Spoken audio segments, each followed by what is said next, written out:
For a place like yours, it's pretty nice. I guess I could live here with you." The one who blurted this out at the front door was the mother of my ex-husband, whom I thought I had long parted ways with. While my mother-in-law acted all smiles, she ignored my poor condition and would exploit me for cooking and cleaning, a true narcissist at heart. Her son, my ex, raised by her, also thought the world revolved around him. I couldn't bear it and chose to divorce. Why are these two right in front of me even though I moved to a place they wouldn't know? And then, I was faced with a shocking truth. My name is Catherine. I joined the company fresh out of college and worked hard in the sales department for 6 years. Recently, I've become something of a career woman, being entrusted with leading projects. Because I was so engrossed in my work, my salary had steadily increased. I found joy in performing well and getting recognition, and since I had no interest in splurging on shopping or luxurious trips, my savings just kept growing. I had plenty of security for the future and was leading a fulfilling life until a certain encounter changed me. I attended a high school reunion and reconnected with a man named Bob. We didn't talk much in our student days, but that day, maybe because our companies did business with each other, our conversation strangely began. Bob worked in legal affairs at a well-known company. Our chat shifted from work to mentoring juniors, and then about our own lives, and we quickly became close, even promising to meet again after the reunion. Soon, we began dating and decided to get married within a year. However, after a modest wedding ceremony at a chapel, surrounded by family and friends, I was about to discover a shocking fact. One day, I fell sick. While Bob was concerned for me as I lay bedridden, soon enough, his mother called. "Hello, Mom." "No, it's all right. Just that Catherine isn't feeling too well." I could overhear the conversation between Bob and his mother from the corridor, but soon felt an odd discomfort. Seems like his mother was calling before she intended to visit. Of course, I thought he'd decline.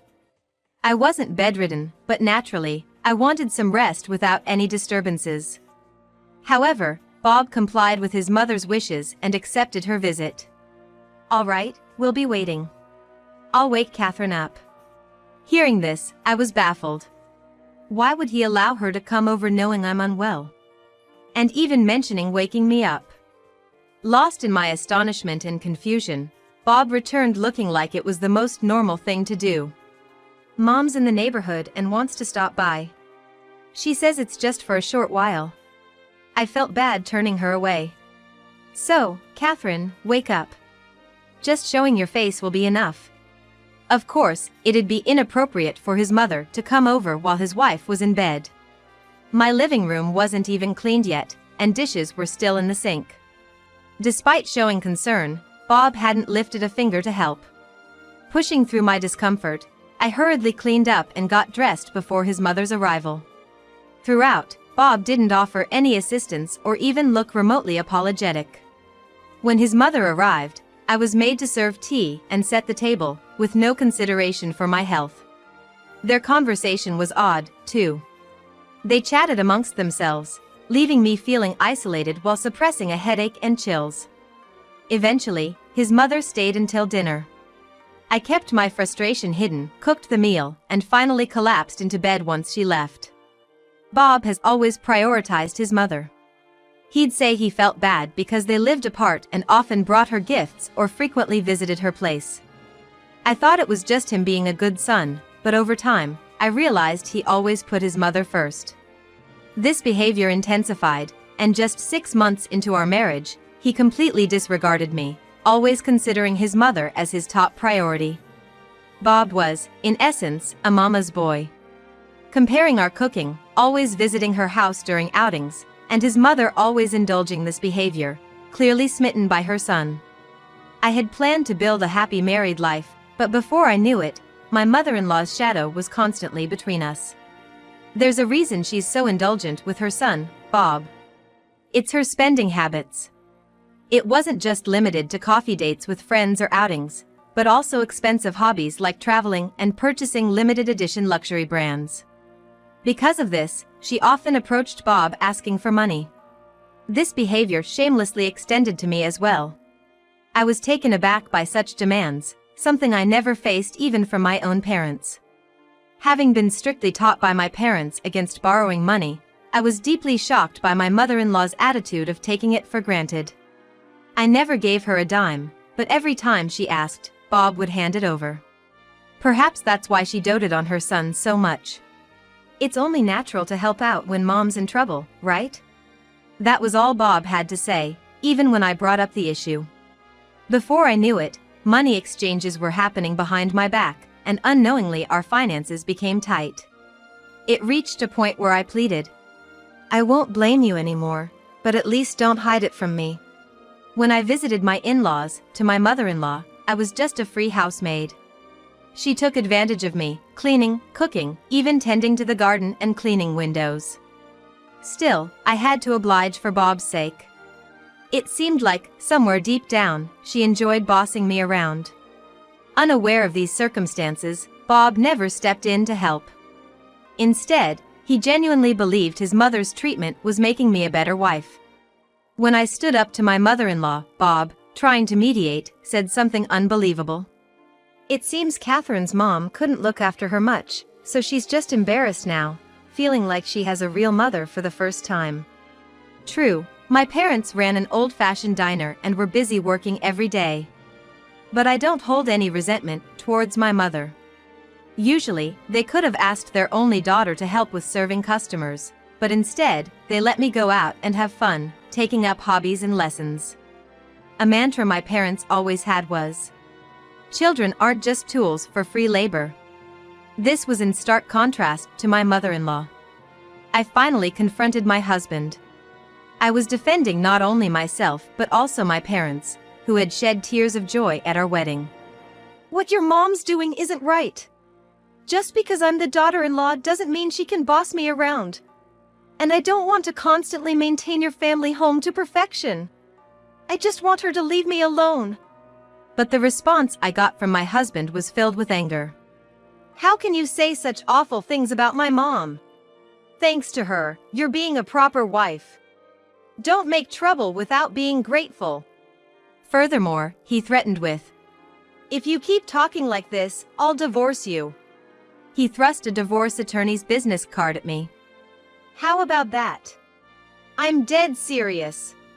If you apologize to both me and my mom, we can discuss things. He had deeply rooted old-fashioned values. In his eyes, a wife was inferior to both the husband and mother-in-law, and she should obey them in everything. Since I resisted this notion, he became confused and furious. He probably thought threatening divorce would make me cry and apologize. But I was convinced that our marriage wasn't happy anymore and that things wouldn't improve. My husband said, think things over while I'm on my business trip, and left the next day. Seeing this as a golden opportunity, I immediately headed to a divorce attorney's office. I rushed into the firm and quickly took care of the necessary procedures. While it required various formalities to revert to my maiden name, I took some days off and tried to get everything done while he was away. The notification of our divorce being finalized and my husband's return almost coincided. You went that far out of stubbornness? Filing for divorce isn't something you do lightly. This is going too far, just to upset us. In his mind, I was a capricious woman acting out of a little rebellious spirit. I decided to play along with his perception and feigned indignation. After all, you've been ignoring me, just having fun with your mom. I'm fed up with always being sidelined. Why am I always left out? My exaggerated sulking hit the mark with him. He's the kind of man who loved when women showed such dependent attitudes towards him. Perhaps my act was convincing, or maybe he just wanted to believe it, but he was completely taken in.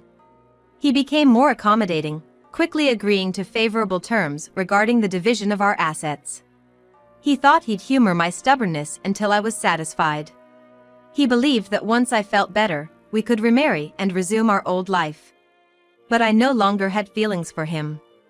I had divorced him to prioritize myself, so there was no way I'd go back to living with him. After completing all the troublesome procedures for the division of assets, I began looking for a new place to live. I fell in love with a convenient high-rise apartment near my workplace and decided to buy it on a whim. I hoped this new home would mark a fresh start in my life. While I enjoyed my days working and living at my own pace, one day, out of the blue, my ex-husband and mother-in-law came to visit. I hadn't given them my address. My mother-in-law made a scene in the building's entrance, continuously calling out my name. Not wanting to inconvenience my neighbors, I reluctantly welcomed them at my door. "Why here?" "Oh, it's a private investigator. I was worried about how you were doing, and Mom suggested we should check up on you," my ex-husband replied nonchalantly. Even though our legal ties had been severed, I was chilled to the bone knowing he'd gone to the lengths of hiring a detective without my knowledge. Stunned, I only thought about how to get them out, while my former mother-in-law, despite her age, acted carefree and childish. She tried peering into my house, bending over to see inside and just doing as she pleased. Just as I was about to reprimand her, she blurted out, "Your place isn't as shabby as I thought. It's quite nice. I could even live here with you." Excuse me? Flabbergasted, my mind went blank. I hadn't expected her to suggest living together, and her smile was downright eerie. I couldn't understand why she'd make such a proposal and pondered my next move. My ex-husband, grinning, agreed with her. "You must be lonely living here all by herself. That's why I brought Mom along today. Let's let bygones be bygones, okay?" He continued making decisions without my input. And it was clear from their actions that they both disregarded my wishes. "Absolutely not. Please leave. I don't need your forgiveness. Please, never come back." Having expected me to readily agree, my ex-husband was stunned. "What? Why? Are you serious?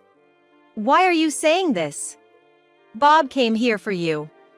They were clearly surprised by my refusal. In my ex-husband's mind, I was still the stubborn wife trying to give them a hard time. He began to act arrogantly, as if he was the one bending over backward, doing me a favor by forgiving me. "You're gonna regret being lonely without us, you know? That's fine. Please leave. You're not welcome here, and I'm done with both of you." His perception was warped solely by his own needs, and he had no intention of understanding my perspective.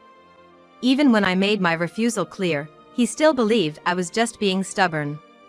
Laughing off my words, he tried to push past me into the house. Being a man, he easily overpowered me, and I ended up stumbling and falling in the hallway. "Ah!" A surprised shout escaped me, and shortly after, my neighbor's door opened. My ex-husband, trying to rush inside, bumped into me. The puzzled neighbor, seeing my distress, promptly went to call for help after I begged. "Please, call the police." "Hey! What the hell are you saying?" In my eyes, this was trespassing. When I also called the police and they found out they'd received 2 calls about the same incident, they quickly dispatched a patrol car. My neighbor, trying to protect me, let me in and locked the door. Outside, my ex-husband and his mother began pounding on the door, shouting their grievances loudly. "It's a misunderstanding. I'm her husband. We just came to visit. Hey, don't touch my mom. Catherine, please, tell them. It's your fault for not giving us your address. You. Not only have you tarnished Bob's reputation, but now you're doing this to me? Come out and apologize." His yelling was incredibly loud. Since it was a holiday and many of the neighbors were home, it drew quite a crowd, turning into quite the spectacle. Luckily, even though I was new to the apartment complex, I'd been actively involved in community gatherings and was well liked for being helpful. Even with the disturbance caused by my ex-husband's unexpected appearance, the neighbors were sympathetic and understanding. With testimonies from me, my neighbor, and other residents, my ex-husband and his mother were taken into custody for trespassing. Despite the inconvenience, my neighbor mentioned working in the legal field and even introduced me to a lawyer who specialized in stalking. Come to think of it, My ex-husband worked in legal affairs too, but seemed entirely oblivious to the laws he was breaking. He probably still is. Then, unexpectedly, my suspicion was confirmed in the most unforeseen way. It all started with a call from a mutual female friend, someone both my ex-husband, Bob, and I knew from high school. She mentioned having seen Bob walking closely with a young child. It hadn't even been several months since that unannounced visit of his. Could it be that Bob, who had hoped to reconcile with me, already had a new lover? If so, that's his business and none of mine. But, would his mother approve of him dating a woman who was divorced and had a child? Having already consulted a lawyer about Bob, I decided to hire an investigator. A reputable detective agency, hired through my lawyer's firm, started looking into him. And the findings were shocking. Bob had been having an affair even before our divorce. Even though I had long moved on from him, the sense of betrayal was profound. It felt as if the rug had been pulled out from under me multiple times. In Bob's mind, his world is distorted to fit his needs. He seems to place his mother at the top, with women, including me, ranked below, as lesser beings to ridicule and belittle. Including me, he seemed to think it was fine to mock and belittle any woman, considering them inferior beings.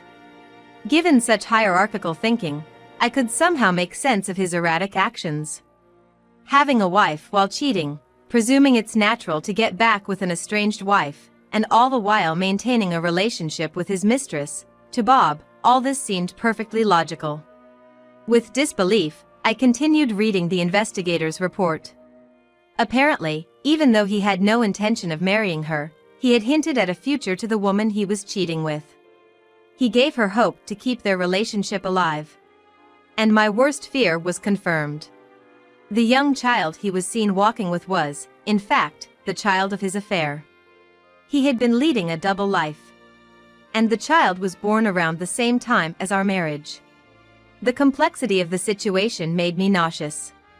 I was furious, so I sent a letter to his mistress, telling her everything. When she found out about everything, she was livid. She was enraged that while hinting at marrying her, he hadn't given up on reconciling with me, and she accused him of marriage fraud. But just hinting at marriage isn't grounds for a case. I thought she'd probably let it slide, but then it was discovered that Bob had taken a substantial amount of money from her under the guise of wedding expenses. And the money? It went to his mother. Her extravagant tastes knew no bounds, and her demands only escalated. To appease his angered mother after our altercation, Bob had booked an expensive suite on a cruise ship and planned an overseas trip. The money was intended for that purpose. Bob's mistress seized this opportunity and managed to press charges. My ex-husband faced claims for division of property from me, child support payments for the child he had with his mistress, and was charged with fraud. His savings quickly depleted. He had been frequently mooching off his mother anyway, so he didn't have much saved up. Their impressive family home was foreclosed on, yet the debts kept piling up. I had settled the matter of property division, so I had severed ties with my ex-husband. However, the situation with him and his mistress was a different story. They did have a young child together, after all. He quickly fell behind on child support, and his mistress was furious. His misdeeds were all exposed at his workplace after she stormed in, shouting at him. Despite working in the legal field, he had had frequent troubles with women and was in the middle of a trial for fraud. Naturally, he had kept all this hidden from his employer. His shady dealings became well known, and his reputation at the company plummeted. He was moved off the projects he had been handling, sidelined to insignificant roles, and the bad rumors never stopped. He couldn't handle the situation and resigned. When he tried to find another job, his fraud charges were already well known in his industry, making it hard for him to find a position. The mistress didn't let him forget about his criminal record, and once he realized he couldn't be picky about work, he ended up juggling multiple demanding physical labor jobs, day and night, just to keep up with the child support payments. Furthermore, his mother disappeared, pushing him to the brink of despair. Once she saw her son being sued, quitting his job and drowning in debt, she swiftly disappeared, not wanting to get involved. However, she couldn't curb her own extravagant spending habits and ended up accumulating a lot of debt herself. With no son left to mooch off of, she continued her lavish lifestyle of buying high-end brand goods and indulging in luxurious meals, further deepening her debt. My ex lived a lonely life in a cramped apartment where he could hear his neighbors' voices distinctly. To make matters worse, a couple with a volatile temper recently moved in next door, frequently erupting in loud arguments. As for me, I continued to work hard in my role as a sales representative. I've taken on many new projects, achieving groundbreaking results time and time again. Having more time for myself now, I've also increased my study hours, expanding my expertise. Thanks to my specialized knowledge, I've gained the trust of my clients, and the company's revenue has surged. Not only am I viewed as a potential female executive, but there are even higher positions that I am considered for. Of course, I plan to work hard and contribute to the company. After all, it's my life. I should spend it doing what I love, living proudly and confidently.